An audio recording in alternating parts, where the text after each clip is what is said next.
Welcome back to the channel, guys. I thought I'd bring back the whole idea of doing walkthrough guides for the 87s for this season, as they were a big hit. I've gotten a lot of comments on past ones, and we've seen a shift in the way the iRacing setups are and the way that the tracks are kind of set up. So we're going to go ahead. We're going to break into Charlotte. I'm going to talk through some of that, and hope you guys enjoy the video. All right, so as I said, we're going to go ahead and do some of these walkthroughs again. I plan to do a video for every race this season, and I will probably put them out on Tuesdays just so that way I have a chance to go race in it and kind of give you guys my honest feedback as to how it's going to run. With that being said, there has been a little bit of a shift in how the setups are working. They're not the usual tight like they used to be, meaning they drive off that right rear, which is how we've always wanted this car to drive. It gets loose. It looks like 1987 all over again, as you'll see in some of the videos. But one thing I have to say is it's hot. Like really hot. Like really, really hot.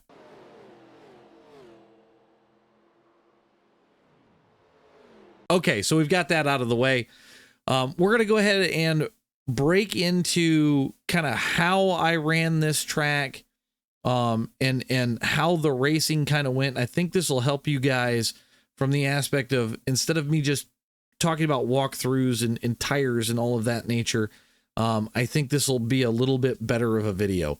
So I'm going to go ahead and we're going to jump on track. I'm going to run you 2 laps around here so you can kind of see my inputs, how we're going to run it. And then we'll break into the rest of it here. Okay, so like we did with the previous season's videos, we're gonna do much the same. I'll give you guys the line around here, show you how to get around the track, and then we'll talk about kind of what we're gonna do on the run, all of that stuff. Now for qualifying, this really isn't gonna change much because I don't know if I mentioned it before, but it's hot. Okay, so as we come off of 4, we're gonna go out to the wall. And then we're going to ease it back down the quad oval. We're just going to kind of let it do a nice little arc. Right about here, we're going to be letting up so that way we can get it to slow down and bring it down to the bottom nicely without really getting hard on that right front tire. Now, if we're in the draft, things are a lot nicer. It's going to go a little bit different. It's going to plant that front end a little bit more. But you can see we let off at that Z-Max sign on the back, a little bit of brake through the corner. Keep it down the bottom, start to get back into that gas just ever so slightly, bring it out to the wall. And you want to be careful back there because it will get loose coming off the corner. But again, we're going to come to here. Right about here, we're going to lift in between those red lines. A little bit of brake on entry. Let it grab that bottom. Start to ease back in the gas. Let her float out nice off of 2. And then coming back down into 3 again, we're off at that Z-Max sign. We're on the brakes a little bit. Start to feed that throttle in ever so slightly.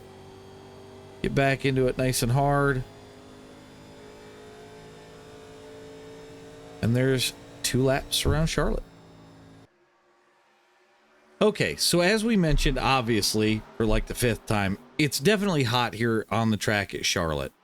That being said, because of that, you're not going to be able to rush down into the corner, much like we have before. But the big thing that you're going to notice is because of the heat, obviously the right side tires are going to heat up. But because of the way that the setup is, the rear end is going to want to lazily drift.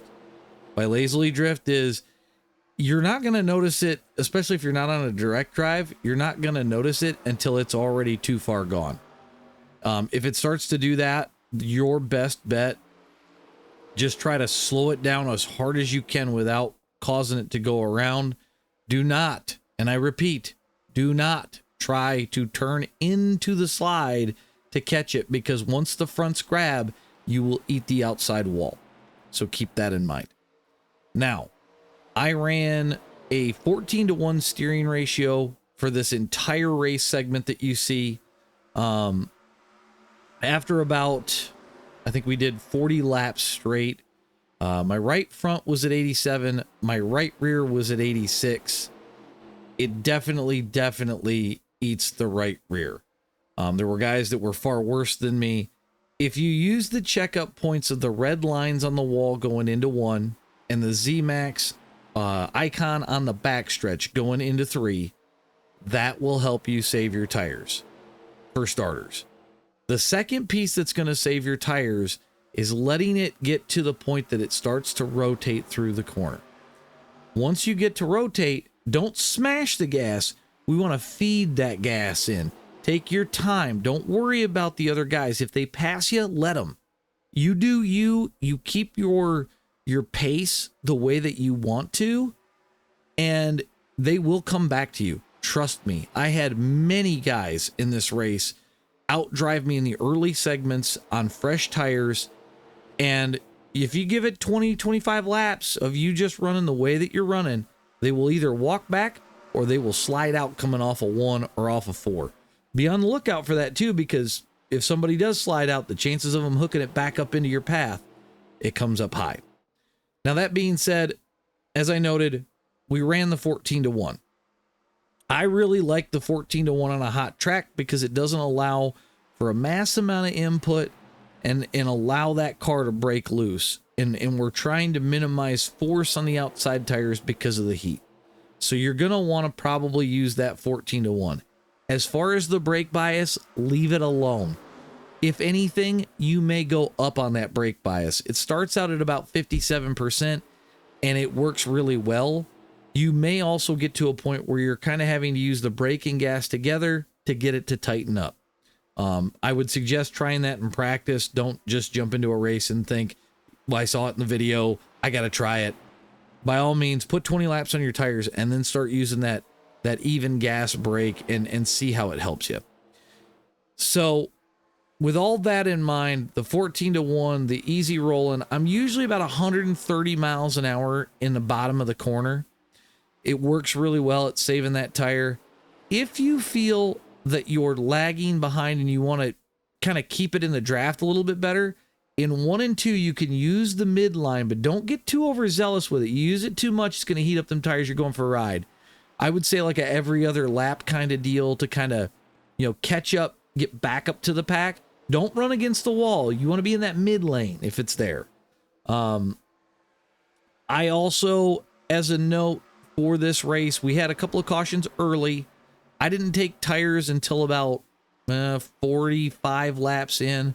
Took a set there. We had another caution with about 10 to go, and I took another set there. It paid off immensely. I took a little bit of fuel, about 3 gallons. We're about 10 to 15 laps short on fuel, so you are going to have to pit. So I would at least wait until post 10 laps to stop for fuel. If you get a caution that early, don't put tires on, just send it.